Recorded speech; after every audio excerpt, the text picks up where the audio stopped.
ಎಲ್ರಿಗೂ ನಮಸ್ಕಾರ. ಇವತ್ತಿನ ವ್ಲಾಗಲ್ಲಿ ನಿಮಗೆ ಈ ನೀಲರತಿ ದೇವಸ್ಥಾನದ ಮುಂದಿನ ಪಂಚಮಿ ಕಾನಿಗೆ ನಾವು ತಲುಪಿದ್ವಲ್ಲ, ಅಲ್ಲಿ ಪಂಚಮಿ ಕಾನಿಗೆ ಹೋಗ್ತಾ ಇರುವಂಥದ್ದು. ನಂತರ ಅದು ಮುಂದಿನ ಕಥೆಯನ್ನು ನಾನು ಹೇಳ್ತೇನೆ. ಹಾಗೆ ದೇವವರ್ಮನಿಂದ ಹೆಗಲಿನ ಅಂದರೆ ದೇವವರ್ಮನಿಂದನೇ ಶಾಪ ವಿಮೋಚನೆ ಆಗುತ್ತೆ ಅಂತ ಪಾರ್ವತಿ ವರ ಕೊಟ್ಟಿರ್ತಾಳೆ. ಮತ್ತು ನಂದಿ ಹೇಗೆ ಶಾಪ ಕೊಟ್ಟಿರ್ತಾನೆ ಅಂತ ಹೇಳಿದ್ರೆ, ನೀವು ಭೂಲೋಕದಲ್ಲಿ ಬೇರೆ ಬೇರೆಯಾಗಿ ಬಿದ್ದಿರಬೇಕು ಅಂತ ಹೇಳಿರ್ತಾನೆ. ಹಾಗಾಗಿ ಈ ಶಲ್ಯದಲ್ಲಿ ಸೇರಿಕೊಂಡಿರುವಂಥ ಹಾವುಗಳು ಮೊದಲಿಗೆ ದೇವರತಿ ಅಂದರೆ ದೊಡ್ಡವಳು ದೇವವರ್ಮನ ವಸನದಿಂದ ಹಾರ್ತಾಳೆ. ಆ ಜಾಗಕ್ಕೆ ದೇವವರ್ಮ ಅರಸಿ ಹಾಗೆ ಮೆರೆದಂಥ ಅವಳಾಗಿರ್ತಾಳೆ ಅವಳು ದೇವರತಿ. ಹಾಗಾಗಿ ಅವಳಿಗೆ ಅರಸಮ್ಮ ಕಾನು ಅಥವಾ ಅರಸಿ ಕಾನು ಅಂತ ಹೇಳಿಬಿಟ್ಟು ಹೆಸರಿಡ್ತಾನೆ. ಹಾಗೆ ಅದು ಮುಂದೆ ಪ್ರಸಿದ್ಧಿಯಾಗುತ್ತೆ. ನಂತರ ನಾಗರತಿ ಸೇರಿದ ಸ್ಥಳ. ನಂತರ ನಾಗರತಿ ಸ್ವಲ್ಪ ಮುಂದೆ ಬಂದಮೇಲೆ ನಾಗರತಿ ಹಾರ್ತಾಳೆ. ಹಾಗೆ ನಾಗರತಿ ಅಂತ ಹೇಳ್ಬಿಟ್ಟು ಆ ಊರಿಗೆ ಹೆಸರಾಗುತ್ತೆ. ಹಾಗೆ ಚಾರುರತಿ ಮುಂದೆ ಆ ಶಲ್ಯದಿಂದ ಹಾರ್ತಾಳೆ. ಅಲ್ಲಿ ಚಾರಡಿ ಅಂತ ಹೇಳ್ಬಿಟ್ಟು ಹೆಸರಾಗುತ್ತೆ. ಚಾರಡಿ ಅಂತ ಹೇಳ್ಬಿಟ್ಟು ಆಗುತ್ತೆ. ಇವತ್ತಿಗೊತ್ತು ಚಾರಡಿ ಅಂತ ಹೇಳ್ಬಿಟ್ಟು ಹೆಸರಾಗುತ್ತೆ. ನಂತರ ಮಂದರತಿ ಸ್ವಲ್ಪ ಮುಂದೆ ಬಂದಮೇಲೆ ಮಂದರತಿ ಹಾರ್ತಾಳೆ.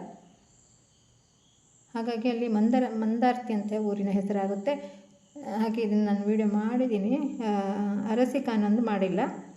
ಚಾರಡಿ, ನಾಗರತಿ, ಚಾರುರತಿ, ನಾಗರತಿ, ಮಂದರತಿದ ವೀಡಿಯೋ ಮಾಡಿದ್ದೀನಿ ದೇವಸ್ಥಾನದ. ನಂತರ ಇಲ್ಲಿಯೇ ಈ ಕಾಡೊಳಗಡೆ ದೊಡ್ಡ ದೊಡ್ಡ ಹುತ್ತಗಳಿದ್ದಾವೆ ನೋಡಿ. ತುಂಬ ದೊಡ್ಡ ಹುತ್ತ ಇದೆ. ಇದು ವೀಡಿಯೋದಲ್ಲಿ ನೋಡೋದಕ್ಕಿಂತ ರಿಯಲಾಗಿ ನೋಡೋದು ತುಂಬ ಚೆನ್ನಾಗಿ ಕಾಣಿಸುತ್ತೆ. ಮತ್ತು ಈ ಹಾಡಿಯಲ್ಲಿ ವೆಹಿಕಲಲ್ಲಿ ಬರೋದಕ್ಕಿಂತ ನಡ್ಕೊಂಡು ಬಂದು ಹಾಡಿಯನ್ನು ವೀಕ್ಷಣೆ ಮಾಡೋದಿದೆಯಲ್ಲ, ಈ ಪಂಚಮಿ ಕಾನನ್ನು, ಅದು ತುಂಬ ಇನ್ನೂ ಚೆನ್ನಾಗಿದೆ. ದೊಡ್ಡ ದೊಡ್ಡ ದಪ್ಪವಾದ ಮರಗಳು, ಹಾಗೆ ದೊಡ್ಡ ದೊಡ್ಡ ಹುತ್ತಗಳು, ಮತ್ತು ಈ ಮಳೆ ಬರ್ತಾ ಇರೋದ್ರಿಂದ ಆ ಪರಿಸರ ಇನ್ನೂ ಚೆನ್ನಾಗಿ ಕಾಣಿಸ್ತಾ ಇತ್ತು. ಹಾಗೆ ನೀಲರತಿ ನೆಲೆಸಿದ ಸ್ಥಳ ನೀಲವರ ಅಂತ ಆಗಿದ್ದು. ಈ ಪಂಚಮಿ ಕಾನ್ ಅಂತ ಯಾಕೆ ಹೆಸರು ಬಂತಂದರೆ, ಇವಳು ಶಂಖಚೂಡನಿಗೆ ಪಂಚಮ ಮಗಳು, ಅಂದರೆ ಪಂಚ ಅಂದರೆ 5. ಹಾಗಾಗಿ ಇವಳು ನೆಲೆಸಿದ ಸ್ಥಳವನ್ನು ಪಂಚಮಿ ಕಾನ್ ಅಂತ ಹೇಳ್ಬಿಟ್ಟು ಹೆಸರಾಗುತ್ತೆ. ನೀಲವರತಿ ನೆಲೆಸಿರೋದ್ರಿಂದ ನೀಲವರ ಅಂತಾಗುತ್ತೆ. ಇಲ್ಲಿ ಈ ಕಾಡಲ್ಲಿ ಅಲ್ಲಲ್ಲಿ ಕೆಲವು ನೀರಿನ ಬಾಟ್ಲುಗಳು, ಪ್ಲಾಸ್ಟಿಕ್ ನೀರಿನ ಬಾಟ್ಲುಗಳು ಮತ್ತು ಈ ಪ್ಲಾಸ್ಟಿಕ್ ಕವರ್ಗಳೆಲ್ಲ ಬಿದ್ದಿದ್ವು. ದಯವಿಟ್ಟು ಯಾರೂ ಪರಿಸರವನ್ನು ಹಾಳು ಮಾಡೋದಕ್ಕೆ ಹೋಗ್ಬೇಡಿ. ಹೇಗೆ ನೀವು ನಿಮ್ಗೆ ಅವಶ್ಯಕತೆ ಇದೆ ಅಂತ ಹೇಳ್ಬಿಟ್ಟು ಹಿಡ್ಕೊಂಡು ಬಂದರೆ ಪರವಾಗಿಲ್ಲ. ಯಾಕಂದರೆ ಅವಶ್ಯಕತೆ ಇರುತ್ತೆ. ಈ ಕಾಡೊಳಗಡೆ ನಮಗೇನು ಸಿಗೋದಿಲ್ಲ. ಹಾಗಾಗಿ ನೀರು ಬಾಟ್ಲು, ತಿಂಡಿದೇನು ಮಕ್ಕಳು ಎಲ್ಲ ಇದ್ದರೆ ತಿಂಡಿ ಹಿಡ್ಕೊಂಡು ಬರೋದು. ಏನಾದರೂ ಮಾಡಿದ್ರೂ ಸಹ, ತಗೊಂಡು ಬಂದ್ರೂ ಸಹ ಅದನ್ನು ವಾಪಸ್ ನೀವು ನಿಮ್ಮ ಬ್ಯಾಗಲ್ಲಿ ವಾಪಸ್ ತೊಗೊಂಡು ಹೋಗಿ ಮನೆಯಲ್ಲಿ ಸುಟ್ಟಾಕಿ, ಇಲ್ಲಾಂದರೆ ನಿಮ್ಮ ಕಸದ ಬುಟ್ಟಿಗೆ ಹಾಕಿ, ಇನ್ನೂ ಏನಂದರೆ ಕಸದ ಗಾಡಿ ಬಂದರೆ ಅದಕ್ಕೆ ಹಾಕಿ, ಈ ರೀತಿಯಾಗಿ ನೀವು ಪರಿಸರವನ್ನು ಉಳಿಸೋದು ಮಾಡಬೇಕು. ನೀವು ತೊಗೊಂಡು ಬರೋದಕ್ಕೆ ನಿಮಗೆ ಆಗುತ್ತೆ, ಅದನ್ನು ವಾಪಸ್ ತೊಗೊಂಡು ಹೋಗೋದಕ್ಕೆ ಯಾಕೆ ಆಗೋದಿಲ್ಲ ಅಂತ ಹೇಳ್ಬಿಟ್ಟು ಕೇಳ್ಕೊಳ್ಳೋದೆ. ಏನಂತ ಹೇಳಿದರೆ, ಅಲ್ಲಲ್ಲೇ ಬಿಸಾಡಿದ್ದಾರೆ. ಯಾಕೆ ತೊಗೊಂಡು ಬರೋದು, ನಾವು ಹಿಡ್ಕೊಂಡು ಬರಲಿಕ್ಕಾಗ್ತದೆ, ವಾಪಸ್ ಖಾಲಿ ಅದನ್ನು ವಾಪಸ್ ತೊಗೊಂಡೋಗಿ ಮನೇಲಿ ಬಿಸಾಡೋಕ್ಕಾಗೋದಿಲ್ಲ, ಕಸದ ಬುಟ್ಟಿಗೆ ಬಿಸಾಡೋಕ್ಕಾಗೋದಿಲ್ಲ ಅಂದರೆ ಹೇಗೆ ಅಂಥೇಳಿ. ಹಾಗಾಗಿ ಆದಷ್ಟು ಯಾರು ಅಲ್ಲಿ ಬಿಸಾಡಬೇಡಿ, ಪರಿಸರ ಹಾಳು ಮಾಡಬೇಡಿ. ಒಂದು ದೇವರ ಸ್ಥಳ ಅದು, ಇನ್ನೊಂದು ಕಾಡು, ಅದನ್ನು ಆ ಪರಿಸರವನ್ನು ಹಾಳು ಮಾಡಬೇಡಿ ಅಂತ ಹೇಳ್ಬಿಟ್ಟು ಅಷ್ಟೇ. ಹಾಗೆ ನಾವು ಇಲ್ಲಿ ಮುಂದೆ ಬಂದ್ವಿ.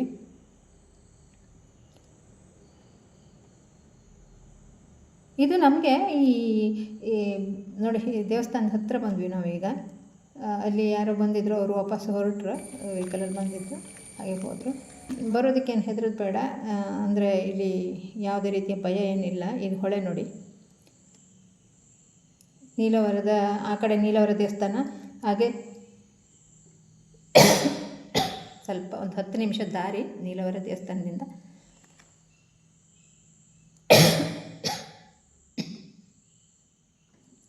ಕೆಮ್ಮ ಬರ್ತದೆ. ಹಾಗೆ ಇದೆ ನೀಲರತಿ.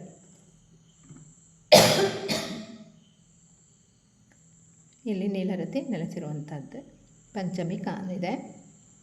ತುಂಬ ನಾಗಕಲ್ಲುಗಳೆಲ್ಲ ಇದ್ದಾವೆ ಅಲ್ಲಿ ಈ ದೇವರ ಹಿಂದೆ. ಹಾಗೆ ಬೇರೆ ದೈವಗಳು ಇಲ್ಲಿ ನೆಲೆಸಿದ್ದಾವೆ. ಇದು ನದಿ. ಈ ನದಿ ನೋಡಿ, ಕೂರಾಡಿ ದೇವವರ್ಮ ಮಂದರತಿ ಹಾರಿದ ನಂತರ ನೀಲರತಿಯನ್ನು ಕರ್ಕೊಂಡು ಬರ್ತಾ ಇರಬೇಕಾದ್ರೆ ಸುಸ್ತಾಗಿ ಒಂದು ಜಾಗದಲ್ಲಿ ಕೂತಿರ್ತಾನೆ. ಕೂತಂಥ ಸಂದರ್ಭದಲ್ಲಿ ತೂಕಡಿಕೆ ಬರುತ್ತೆ. ತೂಕಡಿಕೆ ಬಂದಿದ್ದಂತ ನಮ್ಮ ಭಾಷೆ ಕುಂದಾಪುರ ಭಾಷೆಯಲ್ಲಿ ಕೂರುದಂತ ಹೇಳ್ತಾರೆ.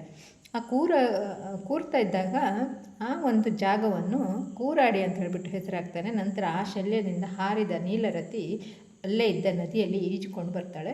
ದೇವರ ಮನೆಗೆ ಭಯ ಆಗುತ್ತೆ, ಬೇಡ ಹೋಗಬೇಡ ಅಂತ ಹೇಳಿದ್ರು ಕೇಳೋದಿಲ್ಲ. ಈ ದಡವನ್ನು ಸೇರ್ತಾಳೆ. ಆಚೆ ಕಡೆಯಿಂದ ಇಲ್ಲಿ ಈಗ ಕಾಣಿಸ್ತಾ ಇತ್ತಲ್ಲ ನಿಮಗೆ, ಈಚೆ ದಡವನ್ನು ಹೊಳೆದೆಯ ದಂಡೆಯನ್ನು ಸೇರಿಕೊಳ್ತಾಳೆ. ನೋಡಿ, ಇದೇ ಜಾಗದಲ್ಲಿ ಬರ್ತಾಳೆ ನೀಲರತಿ. ನಂತರ ಇಲ್ಲಿ ಬಂದು ವಲ್ಮೀಕವನ್ನು ಸೇರಿಕೊಳ್ತಾಳೆ. ವಲ್ಮೀಕ ಅಂದರೆ ಹುತ್ತವನ್ನು ಸೇರಿಕೊಳ್ತಾಳೆ. ಇಲ್ಲಿ ಪಂಚಮಿ ಅಂದರೆ ದೇವರ ಮಗಳು ಪಂಚಮಿ ಅಂದರೆ ಪಂಚಕನ್ಯೆಯರಲ್ಲಿ ಒಬ್ಬಳ ಚಿಕ್ಕವಳಾಗಿರುವಂಥ 5ನೇವಳಾಗಿರುವಂಥ ಈ ನೀಲರತಿ ಆಗಿರೋದ್ರಿಂದ ಇವಳಿಗೆ ಪಂಚಮಕಾನ ಅಂತ ಹೇಳ್ಬಿಟ್ಟು ಈ ಜಾಗಕ್ಕೆ ಹೆಸರಿಡ್ತಾನೆ ದೇವರಮ್ಮ. ಹಾಗೆ ಮುಂದೆ ನೀಲವರ ಅಲ್ಲಿ ಮಹಿಷಮರ್ದಿನಿ ಅಂದರೆ ಈ 5 ಹಾವುಗಳ ಹೇಗೆ ಇದ್ದಾರೆ ಅಂತ ಹೇಳಿದ್ರೆ, ದೇವರತಿ, ಚಾರುರತಿ, ಮಂದರತಿ, ನಾಗರತಿ ಅಂತ ಹೇಳ್ಬಿಟ್ಟು ಹೇಗೆ 5 ಅಕ್ಕ ತಂಗಿಯರಿದ್ದರು. ಅಲ್ಲಿ ತಾಯಿ ಪಾರ್ವತಿ ನೆಲೆಸಿರ್ತಾಳೆ, ದುರ್ಗಾ ಪರಮೇಶ್ವರಿಯಾಗಿ, ಮಹಿಷಮರ್ದಿನಿಯಾಗಿ ಹೀಗೆ ನೆಲೆಸಿರ್ತಾಳೆ ಇವ್ರ ಹತ್ರನೇ. ಹಾಗಾಗಿ ನೀಲವರದ ಹತ್ತಿರವೇ ಮಹಿಷಮರ್ದಿನಿಯಾಗಿ ತಾಯಿ ನೆಲೆಸಿರ್ತಾಳೆ. ನೀಲರತಿ ಇಲ್ಲಿ ನೆಲೆ ನಿಂತಿರುವಂಥ ಜಾಗ. ಈ ಹೊಳೆಯನ್ನು ಮಾತ್ರ ಯಾರು ಮಳೆಗಾಲ ಟೈಮಲ್ಲಂತೂ ಇಳಿಯೋದಕ್ಕೆ ಹೋಗಬೇಡಿ. ನಾನು ಸ್ವಲ್ಪ ನೋಡಿಕೊಂಡು ಇಳಿತೆ, ಅಂದರೆ ನೀರಿಗಂತೂ ಇಳಿಯೋದಕ್ಕೆ ಹೋಗಬೇಡಿ. ದಂಡೆ ಮೇಲೆ ನಿಂತ್ಕೊಂಡು ನೋಡಿ, ಯಾಕೆಂದರೆ ಸ್ವಲ್ಪ ಮೆಟ್ಲು ಜಾರ್ಬೋದು. ಅದಕ್ಕೋಸ್ಕರ ಇಲ್ಲಿ ನೋಡಿ ದೈವಗಳೆಲ್ಲ ಇದ್ದಾರೆ. ಆದಷ್ಟು ನೀವು ನೋಡದೇ ಇದ್ದವರು ಈ ದೇವಸ್ಥಾನವನ್ನು ನೀಲವರಕ್ಕೆ ಬಂದವರು ಈ ನೀಲರತಿ ಈ ಪಂಚಮಿಕಾನಿಗೆ ಬಂದು ನೋಡ್ಕೊಂಡು ಹೋಗಿ, ತುಂಬ ಚೆನ್ನಾಗಿದೆ. ಹಾಗೆ ಬರುವಾಗ ಸ್ವಲ್ಪ ಜಾಗ್ರತೆಯಾಗಿ, ಬಸ್ಸಲ್ಲಿ ಬರುವವರು ವಾಪಸ್ ಹೋಗೋದಕ್ಕೆ ನಿಮಗೇನು ಸಿಗೋದಿಲ್ಲ. ನಮಗೂ ಹಾಗೆ ಆಯಿತು, ವಾಪಸ್ ಹೋಗೋದಕ್ಕೆ ನಮಗೆ ಇಲ್ಲ, ನಾವು ಬಂದಿರೋದೇ ಲೇಟಾಗಿರೋದ್ರಿಂದ. ನೋಡಿ ಎಲ್ಲರೂ ಹುತ್ತ ನೋಡಿ, ತುಂಬ ಚೆಂದ ಇದೆ ಮಾತ್ರ. ಆ ಕಾಡಲ್ಲಿ ಅಲ್ಲಲ್ಲಲ್ಲ ಹುತ್ತಗಳು. ಪಂಚಮಿಕಾನು ಅಂದರೆ ಹುತ್ತದಲ್ಲಿ ಸೇರಿಕೊಂಡಿರುವಂಥ ನೀಲರತಿ, ಮಂದರತಿ, ಚಾರುರತಿ, ದೇವರತಿ, ನಾಗರತಿ ಇವರೆಲ್ಲ ಹುತ್ತದಲ್ಲಿ ಸೇರಿಕೊಂಡಿರುವಂಥದ್ದು. ಇಲ್ಲಿ ನೋಡೋದಕ್ಕಂತೂ ಏನೋ ಒಂಥರ ಖುಷಿ ಆಗುತ್ತೆ. ಅಲ್ಲಲ್ಲಲ್ಲೇ ದೊಡ್ಡ ದೊಡ್ಡ ಹುತ್ತಗಳಿರೋದ್ರಿಂದ. ಹಾಗೆ ಇಲ್ಲಿ ಶಿವನ ಲಿಂಗ ಅನಿಸುತ್ತದೆ. ಹಾಗೆ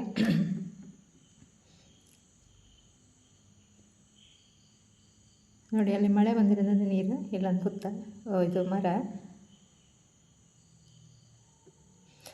ಹಾಗೆ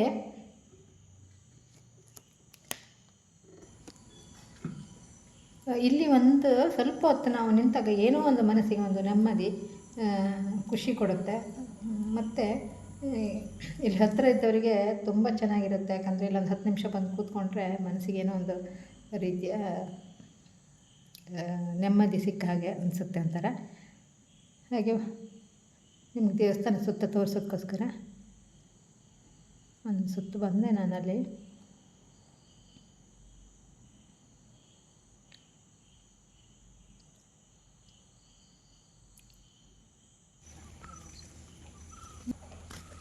ನೋಡಿ, ಅಲ್ಲಿ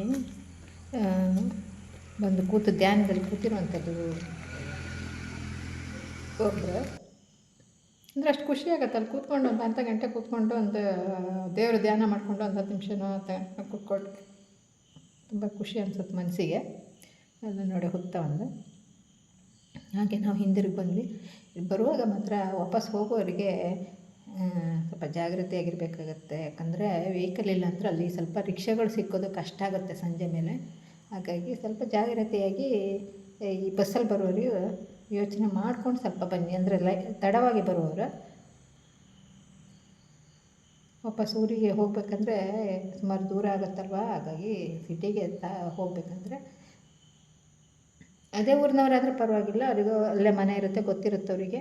ಈ ದೂರದಿಂದ ಬರೋರಿಗೆ 4:15 ಬಸ್ ಬ್ರಹ್ಮಾವರದಿಂದ ಹತ್ತಿದರೆ ನೀವು 5:15 ಹಂಗೆ ಈಚೆ ಬಂದರೆ ನಂತರ ಇದನ್ನೆಲ್ಲ ನೋಡ್ಕೊಂಡು ಹೋಗುವಾಗ ಲೇಟ್ ಆಗುತ್ತೆ. ಹಾಗಾಗಿ ನಮಗೆ ಏನು ಪುಣ್ಯಕ್ಕೊಂದು ರಿಕ್ಷಾ ಸಿಕ್ಕಿತ್ತು. ಹಾಗಾಗಿ ಅದರಲ್ಲಿ ನಾವು ಸ್ವಲ್ಪ ದೂರ ಬಂದು ನಂತರ ಬಸ್ಸಿಗೆ ವಾಪಸ್ ಬರೋದಕ್ಕಾಯ್ತು. ನೋಡಿ ಎಷ್ಟು ಚೆಂದ ಅಂದರೆ ಎಷ್ಟು ಚೆನ್ನಾಗಿದೆ ಅದು ಆ ಕಾಡು.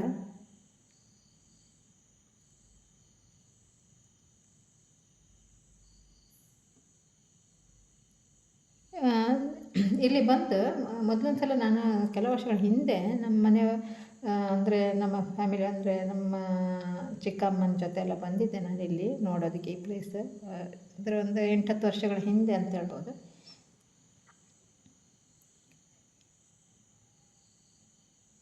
ಇನ್ನೆಲ್ಲ ನೋಡಿ, ಅಲ್ಲೆಲ್ಲ ನೀರು, ಖುಷಿಯಾಗುತ್ತೆ.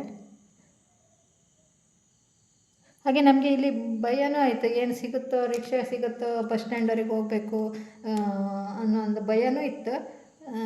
ಆದರೂ ಒಂದು ಧೈರ್ಯ ಮಾಡಿ ವೀಡಿಯೋ ಮಾಡೋದಕ್ಕೆ ಬಂದಿರುವಂಥದ್ದು. ಅಂದರೆ ಒಂದು ವೀಡಿಯೋ ಮಾಡೋಕ್ಕೆ ಎಷ್ಟು ಕಷ್ಟ ಆಗುತ್ತೆ ಅಂತ ಹೇಳ್ಬಿಟ್ಟು ನಿಮ್ಗೆ ಗೊತ್ತಾಗಲಿ ಅಂತ ನಾನು ಹೇಳ್ತಾ ಇದ್ದೀನಿ. ಏನೋ ಒಂದು ಈಸಿಯಾಗಿ ತಿರುಗ್ತಾ ಇದ್ದಾರೆ, ಹೋಗ್ತಾ ಇದ್ದಾರೆ ಅಂತ ಅಂದ್ಕೋಬೋದು. ಇಲ್ಲ, ನಾವು ಒಂದು ಯೂಟ್ಯೂಬ್ ಚಾನಲ್ ಅಂತ ಹೇಳಿದ್ರೆ ಒಂದು ವೀಡಿಯೋ ಮಾಡಬೇಕಂದ್ರೆ ಅಂದರೆ ಸ್ವಂತ ವೆಹಿಕಲ್ ಇದ್ದರೆ ಪರವಾಗಿಲ್ಲ, ಏನೋ ಹೋಗ್ಬೋದು ಆ ಕಡೆ ಈ ಕಡೆ ಅಂತ ಹೇಳ್ಬಿಟ್ಟು. ನಾವು ಬಸ್ಸಲ್ಲಿ ಬರೋದ್ರಿಂದ ಅದು ಯಾವುದೋ ಒಂದು ವೀಡಿಯೋ ಮಾಡೋಕ್ಕೆ ಬಂದಾಗ ನಾನು ಅಲ್ಲಿ ಹತ್ತಿರ ಏನಾದರೂ ನೋಡುವಂಥ ಪ್ಲೇಸ್ ವೀಡಿಯೋ ಮಾಡುವಂಥ ನಿಮಗೆ ತೋರಿಸ್ಬೇಕು ಆ ಪ್ಲೇಸ್ ಅಂತ ಹೇಳಬೇಕು ಅನಿಸಿದಾಗ ನಾನು ಇಲ್ಲಿ ಒಂದು ನೋಡಿ ದೊಡ್ಡ ಹುತ್ತ ಅಂದಾಗ ನಾನು ಅಲ್ಲಿ ವೀಡಿಯೋ ಮಾಡೋಕ್ಕೆ ಹೋಗ್ತೀನಿ. ಹಾಗಾಗಿ ವೀಡಿಯೋ ಮಾಡ್ಕೊಂಡು ಬರುವಂಥದ್ದು. ಈಗ ನಾನು ಹಲಸು ಮೇಳಕ್ಕೆ ಹೋಗಿದ್ದೆ, ಯಾವಾಗಲೂ ಹೋಗಿದ್ದೆ ಅಲ್ಲ ನಾನು, ಅದರದ್ದು ವೀಡಿಯೋ ಇದು ಲೇಟಾಗಿ ಬಂದಿರುವಂಥದ್ದು, ಹಾಕಿರುವಂಥದ್ದು, ಎಡಿಟಿಂಗ್ ಮಾಡಿರುವಂಥದ್ದು ನಾನು.